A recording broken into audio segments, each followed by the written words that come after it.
So it's just a practical look at what supervision looks like in the allied health assistance space. And I'm covering, I'd like to discuss, I mean, of course, as allied health assistants, we're working in all different areas, be it health settings, disability, aged care, people's homes, private settings, day programs, schools, sort of you name it, we're across the gamut of environments. So supervision can look quite different in different spaces, and that's what we're going to talk about today. So we know that the AHA does work under supervision. So what, first of all, I'd like you to put in the chat, or you're more than welcome to say it out loud, but what does that actually mean, supervision, to you in your current work setting? What does that mean to you?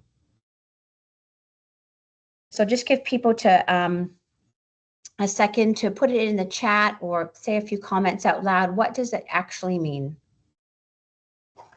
I need to find the chat myself. Oh, here we go. I found the chat. So my question to you all is, what does that actually mean?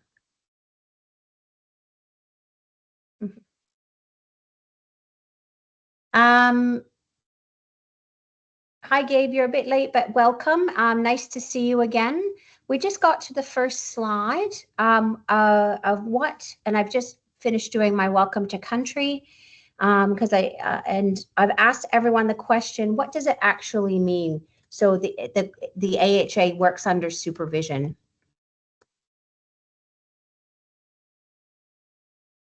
I'd love to hear, one or two sentences from people. What does that actually mean? I've put it in the chat as a bit of a prompt as well. You can see that Ty in the chat, can't you? Yep. What does that actually mean? Because before we can sort of unpack what supervision is, we need to think about, well, what does it mean? What does supervision mean in that work role? I am having technical oh, here we go. I'm having a bit of technical difficulties here, trying to see what people are saying in the chat. Is there any comments in there? Ty, can you see any comments in the chat? Oh, sorry, Tara. Hold on, here we go. No, not at this stage. Not yet? Okay, well, I invite you to ponder that question then. Thanks, Ty. What does it actually mean, both for you now in your current job role or in the current environment?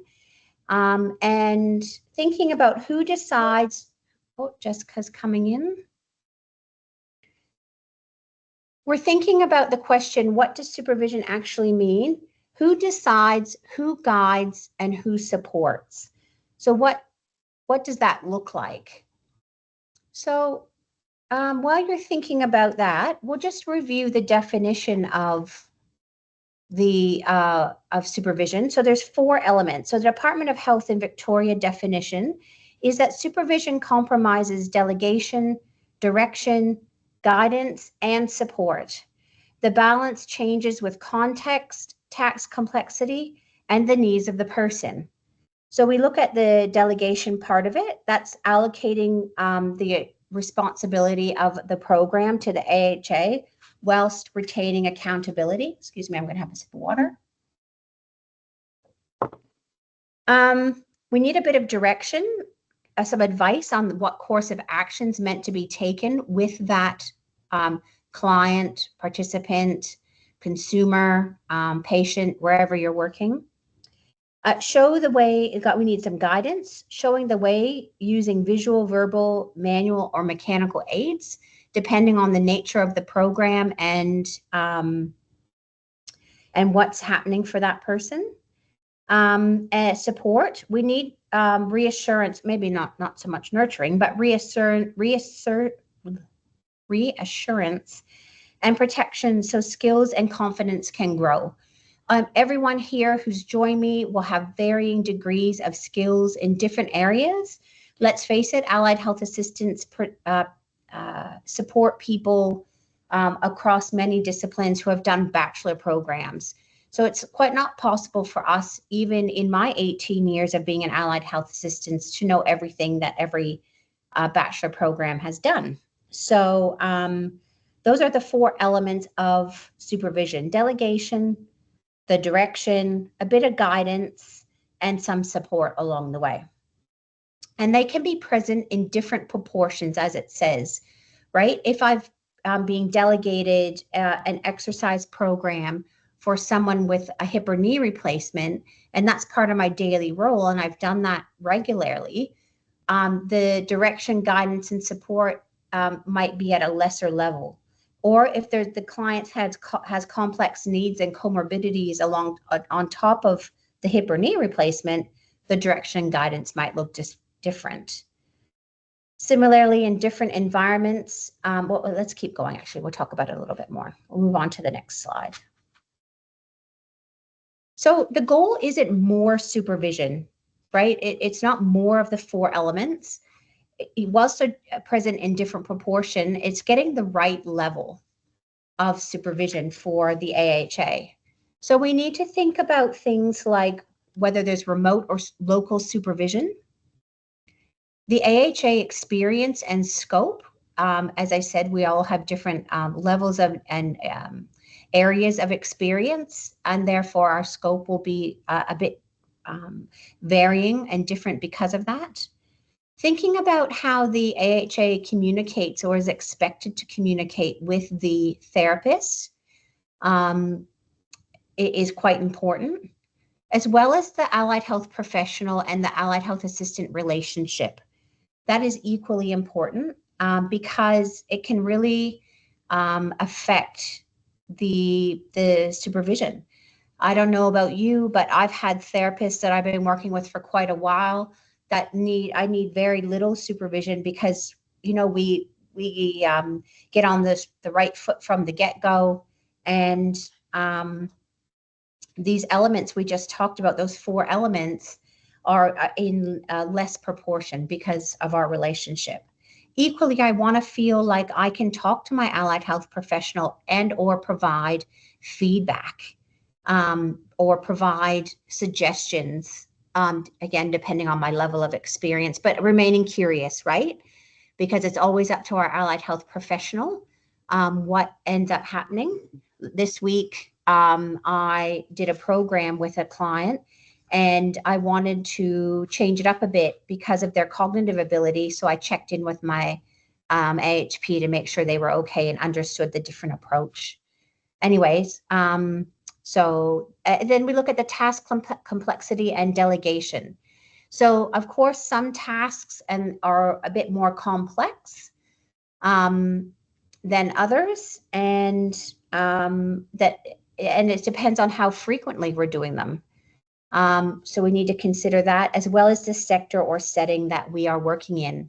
We're going to talk about the actual people as well in a second, because the sector or the setting, of course, in health, in acute care settings, people are more unwell and require more assessment more regularly.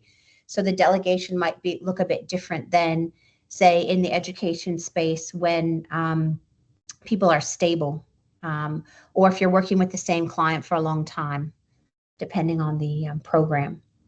So then in the supervision model itself, we have to consider local or remote because it's still supervision. It's just quite different. So we've got local with the same service, the same ward, the same clinic, and the same facility, versus remote. We're considering the geography, the community that we're in, the service location, and the time or travel it needs to get there, it takes to get there. So it's the same supervision, just different. You might be doing it by phone, by telehealth, documentation, clinical instruction. We need to think about the escalation pathways. And, you know, you could have the same, oh, actually, we're going to cover that shortly. So, but we do need to think whether it's local or remote, especially in Australia, where that possibility of it being remote is quite different. These things this is where the 4 elements come into play. If it's remote, the direction and guidance might need to be more clear and more strict, because depending on how often you get to check in with your AHP.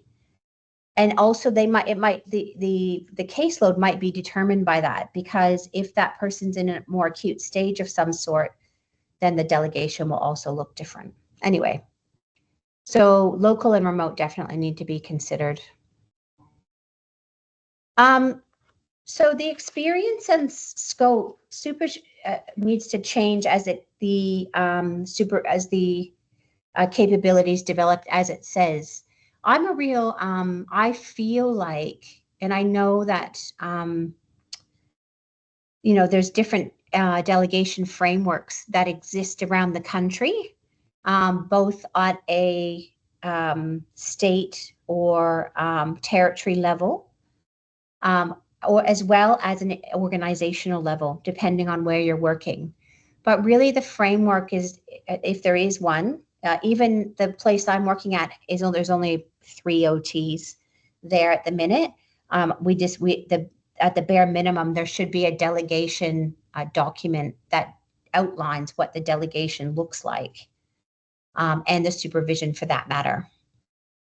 But the supervision should change as your capability develops. Ooh, what I was going to say is, it's really ideal to sort of understand what your scope is, be able to write it down or develop some sort of, tricky. This is where my colleagues in health have it quite, at least at NT Health, they've framed everything quite nicely so that an AHA can say what they're able to do and what they're not. I think more work needs to be done on that for the other sectors where that's not so clear, for us to articulate our scope as well. But anyway, we need to think about, what does the AHP know about me? And what can I tell them about me as an AHA? What have I done previously? What have I done? What tasks have I done before? Definitely, if it's the first time working with an AHP, we'll have the first visit together. But it kind of gives them an idea of the things I can do safely. We have really great conversations, and we're going to talk about that as well. What are they competent in? Safety and competency are two different things, right? In competence, we want to know safety first, but then what are they competent in? What can they already do? And what do I need to upskill them in? How, and context, how often, with whom, and in what environments? So this is the kinds of questions we should be able to answer for our AHPs, and also being able to say these things helps give them confidence in delegation, because they know that we're asking the right questions. We're looking at the right things with the clients we're working with, so that we can build that great relationship. And when we're looking at the experience and scope, we're considering whether the task that's being delegated to us and the thing that we need supervision for is a newer developing skill, because that means we're going to need more instruction. Might need to be observed more often, or if it's a remote delegation, we might need to touch base more often. We're looking for feedback. Who doesn't like to get feedback, both constructive and positive feedback on how things are going? And we might need a closer review of that, because it's a new and developing skill. Then we become competent in something. So if I've done bed exercises, and done it X number of times, yes, there's no definite number, but when do you become competent? When you can do it, when you can read the delegation, perhaps, and do it without many questions. Or you can articulate everything fairly clearly to your AHP about what this program means. We have a level of competence. Or you might ask them to watch you do it. After you've done it a number of times, watch me do it. Okay, then we're ticking. Yep, they're competent. And then we become experienced, where we're actually might be showing new graduates or other people how to do it and how to deliver it them ourselves. That gives us a bit of greater autonomy. Some of my colleagues, all of you who know the AHA Day coming up in November, we've all seen the name Tony Sheng and Kylie Hine. they would be experienced AHAs. Greater autonomy, clear escalation, and ongoing review are still important. But of course, this also depends on the task at hand. If you were to delegate me, if a speech pathologist was to delegate me a speech task with pediatrics, that would be a new and developing skill for me. And I would need a bit more instruction to make sure it's being done correctly, as an example. And the quality of the AHP and the AHA relationship really matters because we have to be able to be in an environment where we can say, I'm not comfortable doing that. And what happens next? We might, if we're not comfortable saying that, because those are, we also need to think of being safe at work health and safety. But we can do that by saying, look, this is a really new and developing skill for me. I'd love to have 2 or 3 visits with you before I do it on my own, right? Because we all know the demand for allied health out there. Allied health professionals are keen to get us set up and ready to go so that they can move on to the next thing.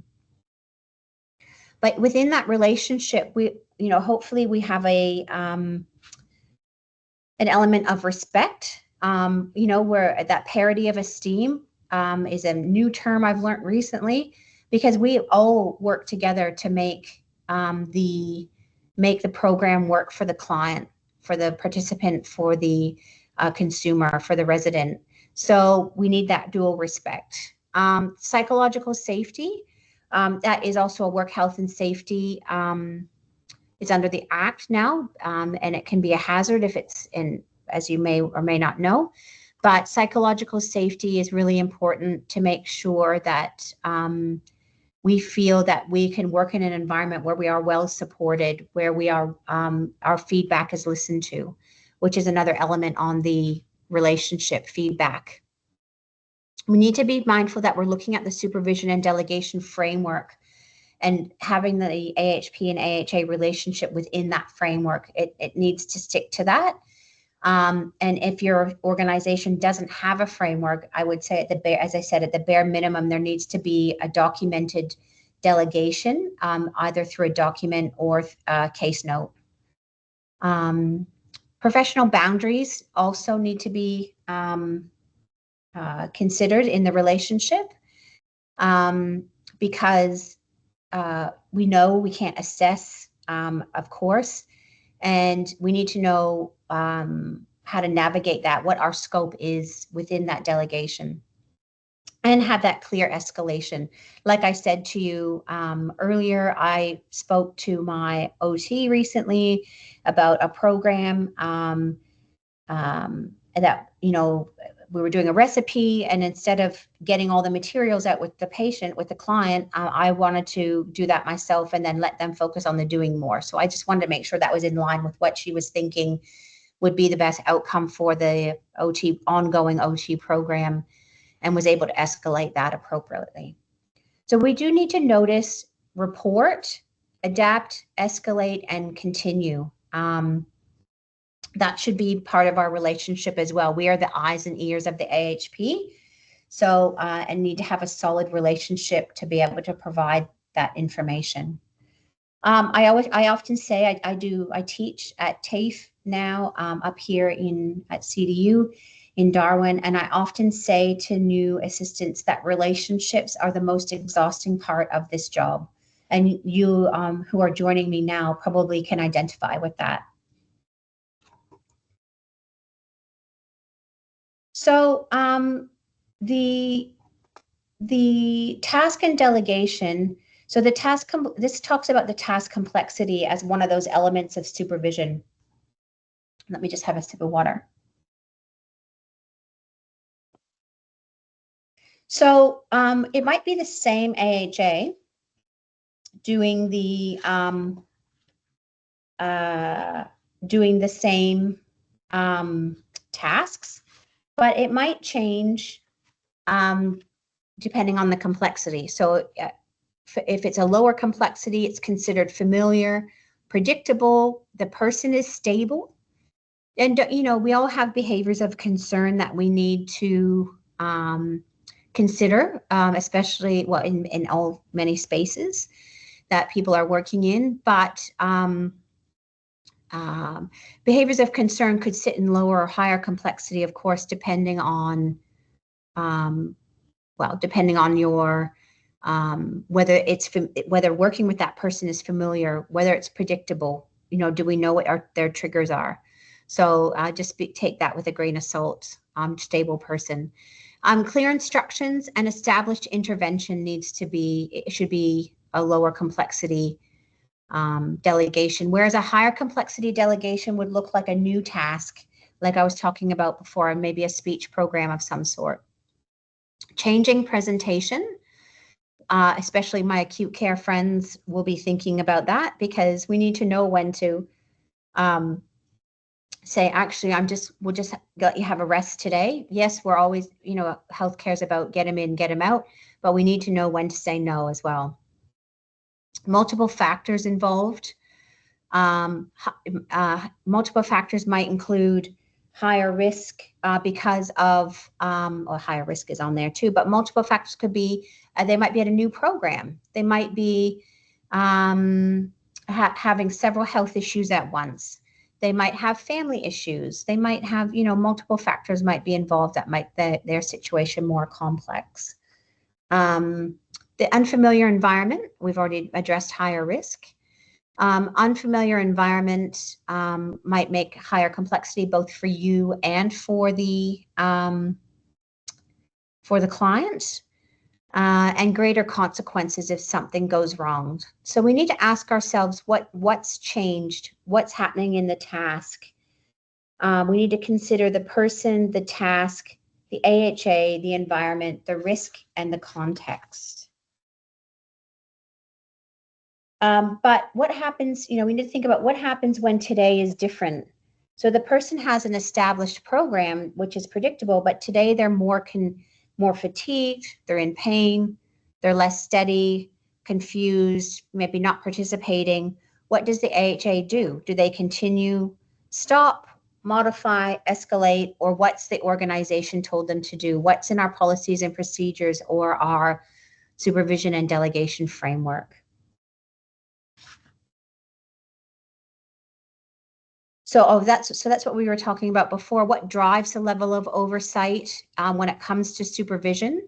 So the person we're working with, that is, the needs and presentation of the person, the task itself, the complexity or familiarity, the AHA experiences and competence, the environment, setting, and resources, the risk, the potential consequences of working with that person, and the context, what's happening today, which is what we were just talking about.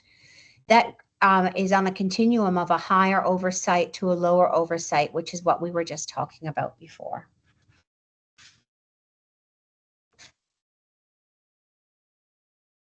So that's just what we were saying before too. We need to decide what should the AHA do when today's presentation is different from an established program, and what would you do? So I'd like to ask you that question. If their presentation is different from an established program, what would you do? Or what have you done before? Perhaps you could share that in the chat.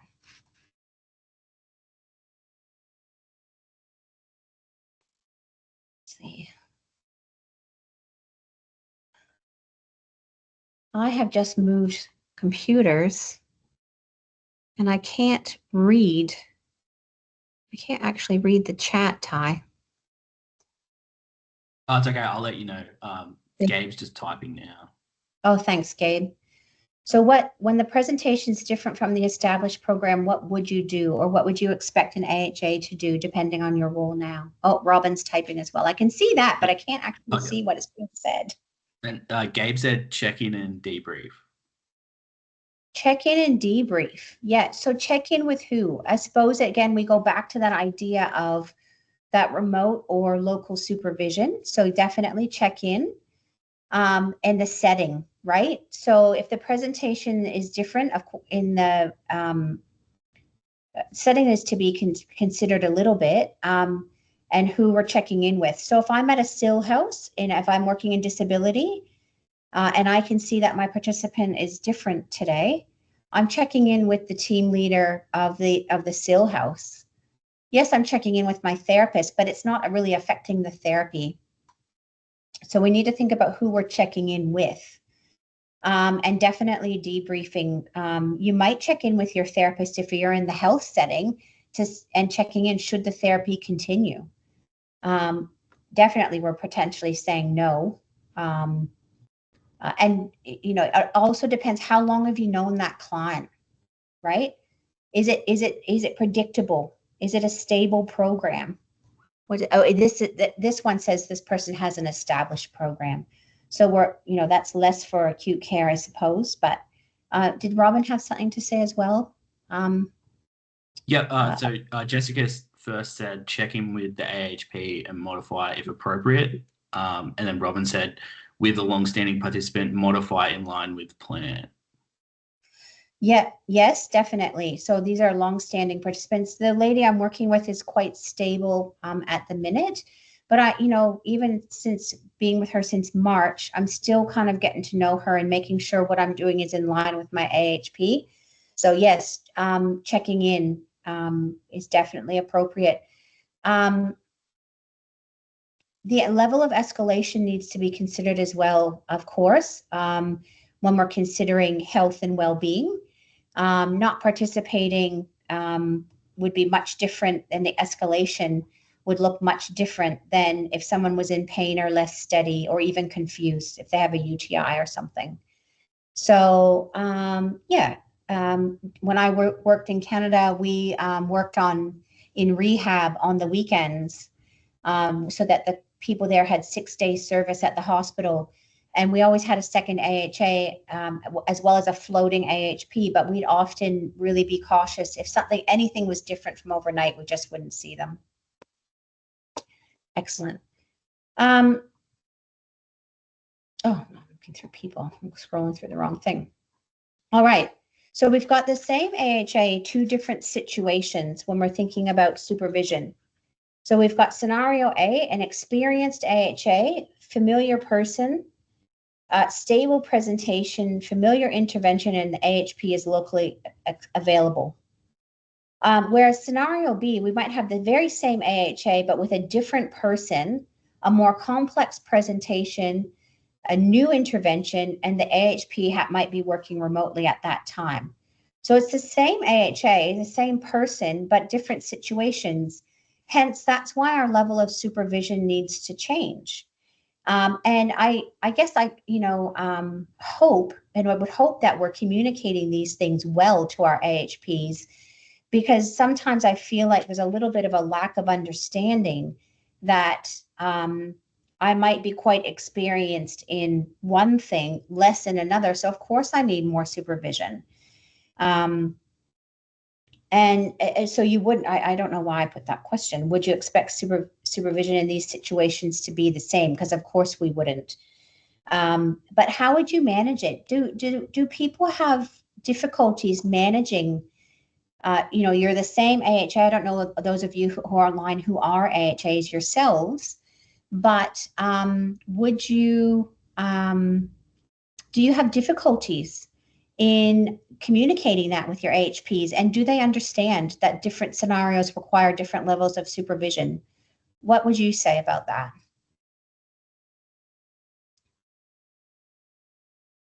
So my question is, does your AHPs, do they understand this concept that whilst you might be very experienced in one area, less experienced in another, that does result in more supervision? Or you might be a newly starting out AHA.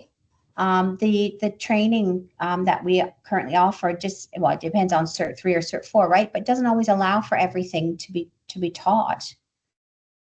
What would you say? If you don't have an answer yet, that's okay. Because I would love to know in one word in the next slide here, what sector are you working in? Can you just put a one or two word answer and let me know what sector you are working in at the minute?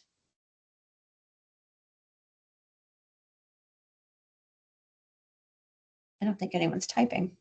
Hope we're all awake out there. What sector are you working in? Are you in school? Are you in disability? Are you in health? Thank you, Rosalind. And Robin, I can see. Gabe says VET. Yep. Jessica says acute care and community. Yep. Robin says OT, private practice, and DIS. Great. And Rosalind's coming up too, I think. Rosalind says student currently studying cert for 6 weeks into AHA course. Great. Welcome, Rosalind. How exciting. And Lisa says training council with portfolio in health. Training council portfolio within health. Okay, so I think in all those roles, Lisa, does your role require supervision at the minute? Sorry, I'm just to understand the role.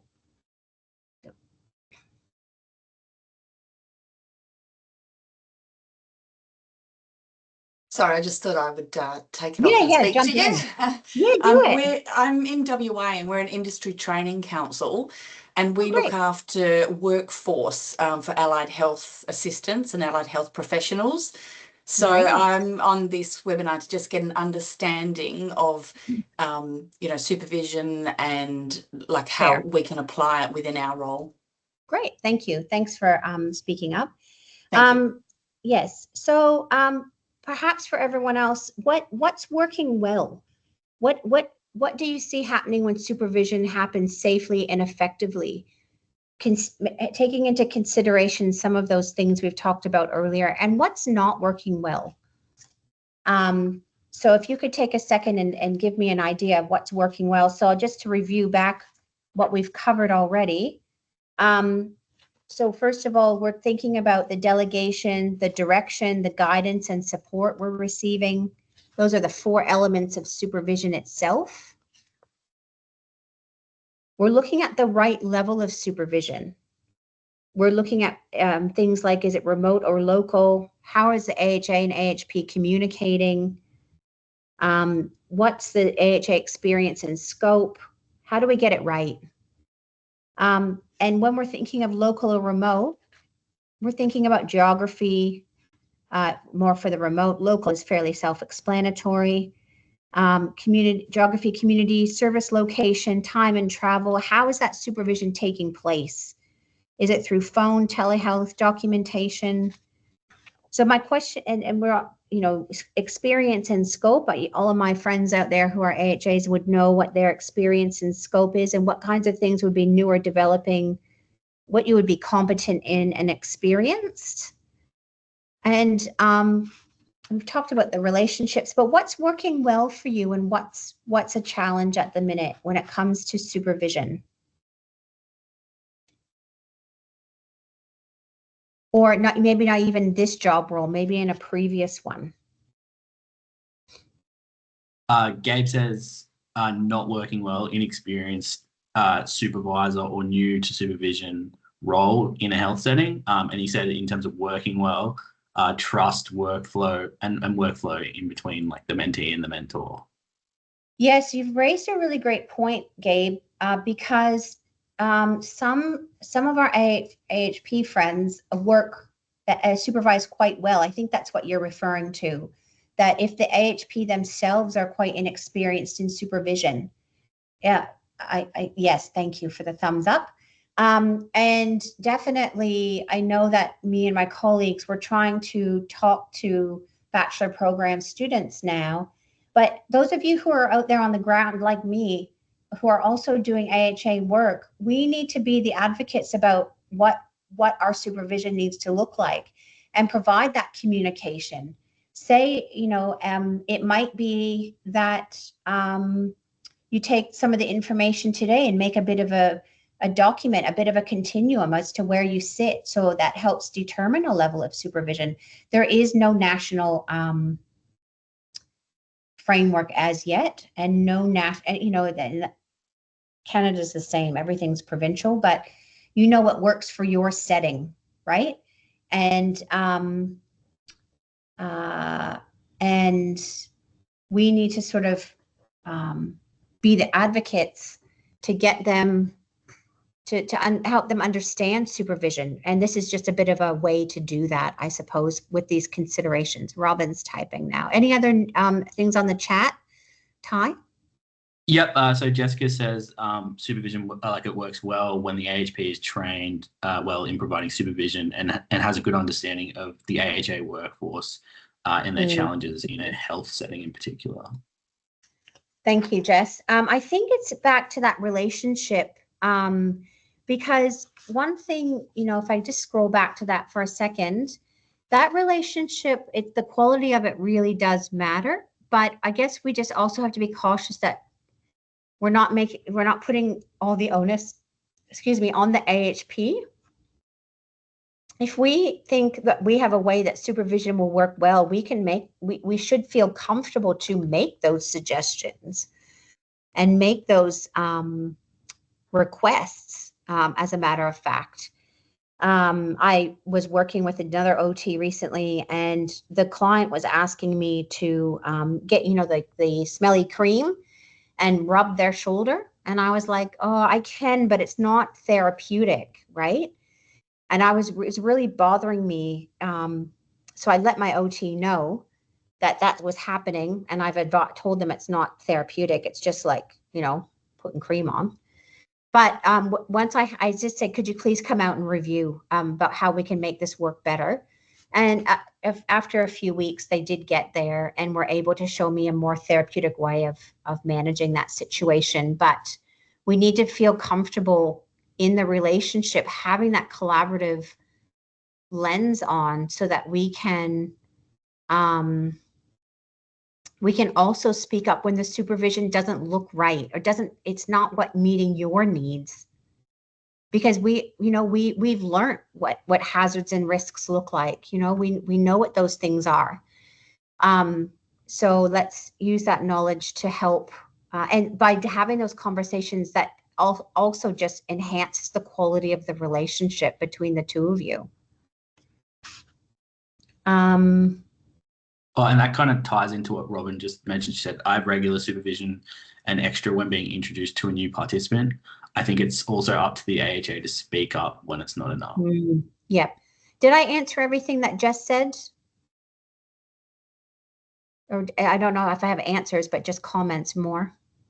Jess, just let us know if you need more clarification on that. But yeah, I think you covered it all. Good idea. Thank you. And look,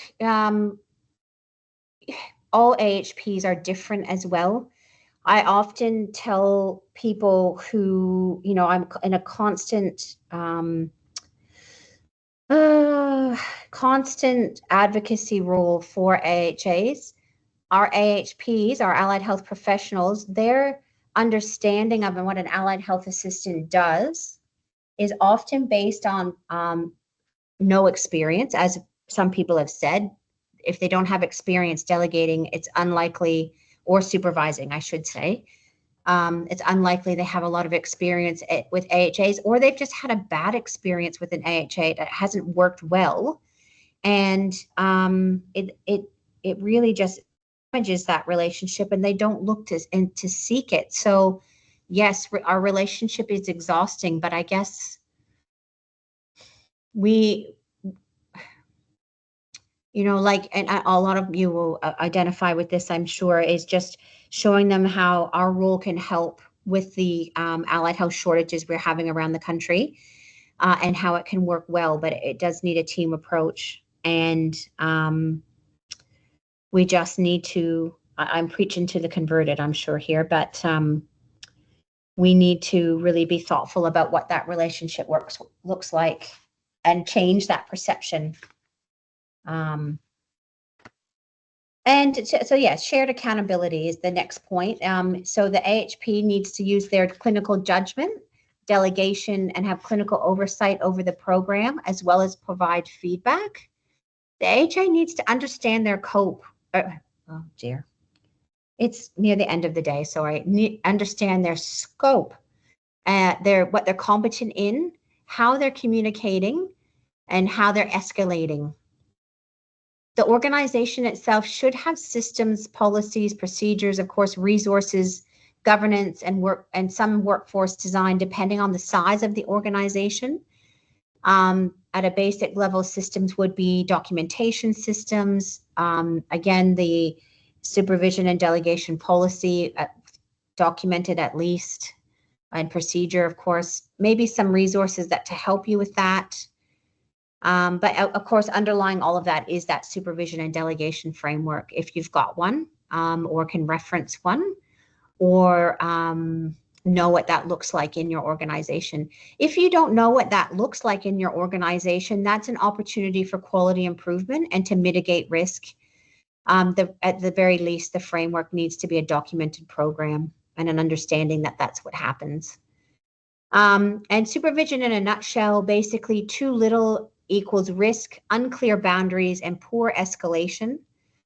Too much ends up, there's a dependency, a reduced confidence for both on the AHP and AHA level, duplication of services, the AHP workload, blows out, and a lost capacity, lost opportunities, right, for the AHAs to be involved and support the program so that we can spread the work out. But the right level, we look safe, supported, it's clear, there's appropriate autonomy, and effective, we end up with an effective workforce. So that's, the end, that's all I've got in the presentation today. But I have, very open for questions. I'm sure there's, like anything, I've made it look quite straightforward and discussed it in an ideal world, but I'm sure there's always situations where it's a bit rogue, but that's why we have the supervision and delegation framework, to try and make it not that way. Does anyone have any questions, queries, thoughts, concerns about any of this? Has any of it been helpful, or at least a good refresher on what it looks like? Feel free to say it out loud or to say it on the chat. Anything on the chat, Ty? Oh, thanks. Yeah, Gabe just said it's a good refresher. Oh, good. I'm glad, Gabe. It kind of does break it down a little bit, I think. I hope. Yeah, it does. I can imagine it does take confidence to be able to apply some of these from our side as well, and something that perhaps we can talk to our colleagues about, or you can bring up on the AHANA Facebook page, that you attended the seminar and found that quite helpful. And if you've got questions, you can put it out to the group as well. What else? Was there something else? Yeah. Oh yeah, Gabe also added, it'd be good to have case studies for future webinars to break down. Oh, sure. Yeah. Do you want to, I can do some now. I'm very happy to go through one. Is there a particular environment that you want me to consider, Gabe? Like, we can just talk about one. It's very easy. So, so let's have a look. We want to get the right level of supervision. So let's talk, maybe, do you have one off the top of your head, or do you want me to make one up?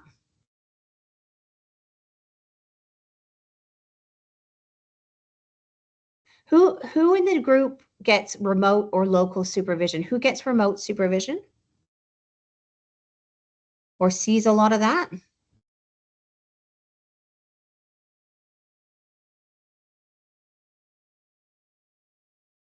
Anyone? Nothing on that. Oh, Robin's typing. Oh, Robin said me. Yeah. You get remote supervision, yep.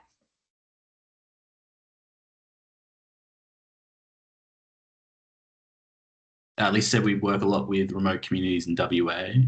Yeah, we do up here in Darwin as well. But, I don't know what it's like in WA. It'd be interesting. But when I was working at another organization who did remote work, AHAs didn't go out there a lot.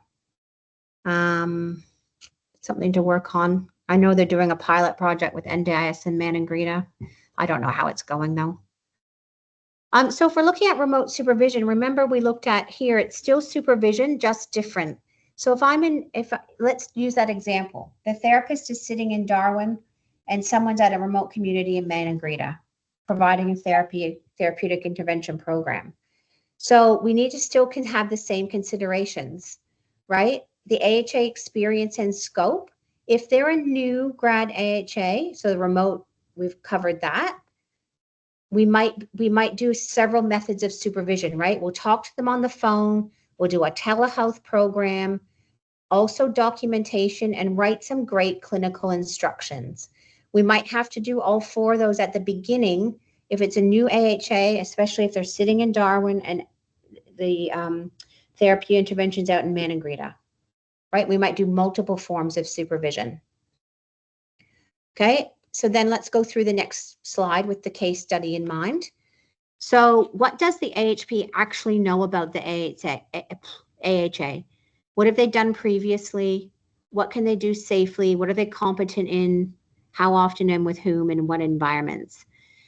Look, I think that starts at the TAFE level. I feel like just, you know, the experiences we have in our learning doesn't meet is experience. I know how to keep someone safe, right? That's important for your AHP to understand. And how I keep them safe, I can't just say that and convince you, right? How do you keep them safe? Well, I know I've got a duty of care. So we start making a bit more detail, especially if they're remote. Got a duty of care to keep them safe at all times and in all environments. When I'm doing this delegated exercise, I'm going to make sure that they're sitting in a chair. I don't know, you know, or whatever. So have that discussion, right? Understand, you know, maybe that if they're new, there's probably not a lot of scope. So the supervision is going to be quite robust. Okay, I'm going to check in with you the day after you do it, or I might be online with you while you're doing it the first time, right? So these experience and scope things needs to be considered. So then the quality of the relationship matters.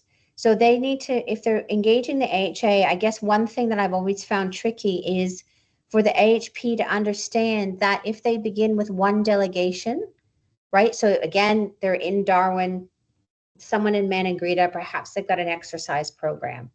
For the first person they're doing the exercise program with, it will be a high level of supervision. But then we need to understand that when they do the next one and the next one, that it lowers, right? So we need to still consider, where's that list there of the complexities? Here we go. So it hires or lowers based on presentation factors.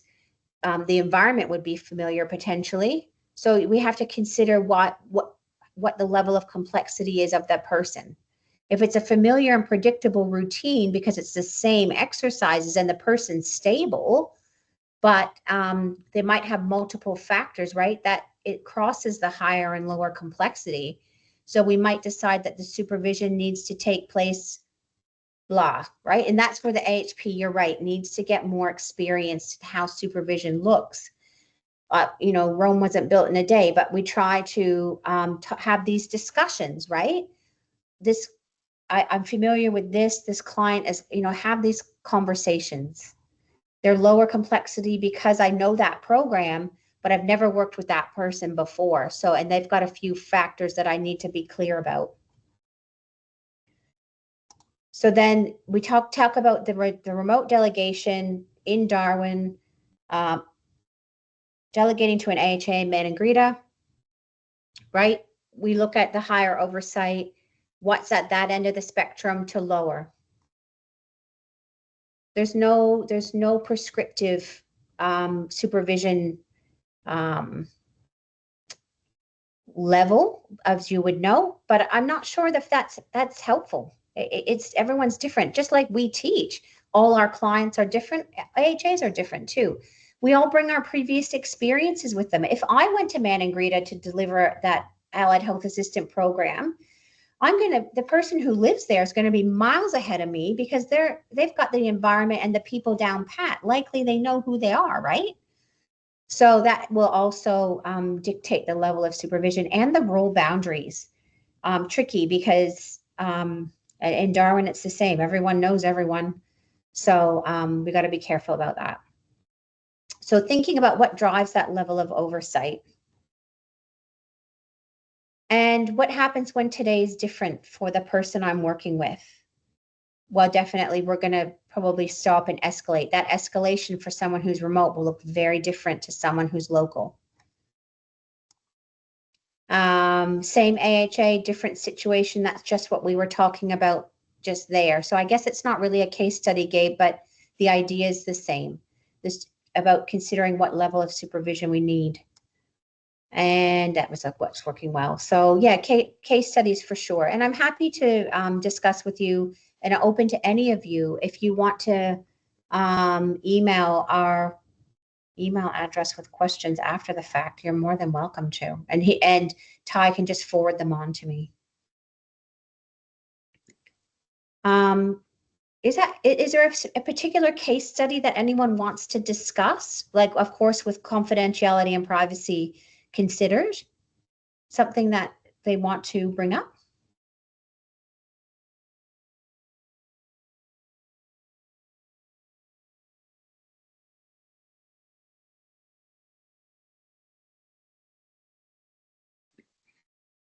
Just while we're waiting, Gabe just had to jump off, but No.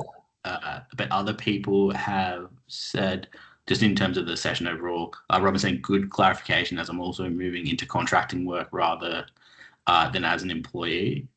Yeah, definitely. You need to put those things in place for yourself. That's what I've had to do at that OT business that I'm working at, and make sure. I mean, experienced OTs there, and I'm an experienced AHA, but there was still no framework in place. So, yeah, great. Ty, are we allowed to share this presentation with other people? Yeah, so I'll edit it and I'll just put it up on the YouTube channel so anyone can revisit it, and other people who couldn't attend can view it. Yeah, and then people, can you send a link? Can we send the link out to people who are here? Yeah, for sure. Yeah. Good. And Great. Jessica says, this has been very helpful for me in my role as I am an AHA4 who provides reflective supervision to AHAs who may not have clinical supervision due to AHP vacancies. Oh, wow. Yeah, excellent. Good. I'm glad that was helpful then. That's a big role. Yeah, one way you can sort of guide the clinical not the clinical supervision, the supervision you're providing. Excellent. Good. Well, is there anything anybody else wants to say, either related to this or not? Lisa's typing at the moment. Okay. Excellent. I look forward to hearing what you have to say, Lisa.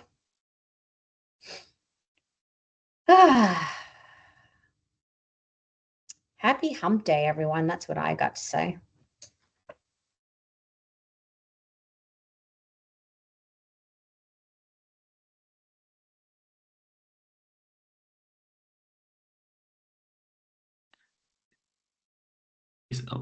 Alicia says, thank you. I found this very informative, in particular the importance of the role between the AHP and the AHA. I'm glad. Yeah, it really is very important.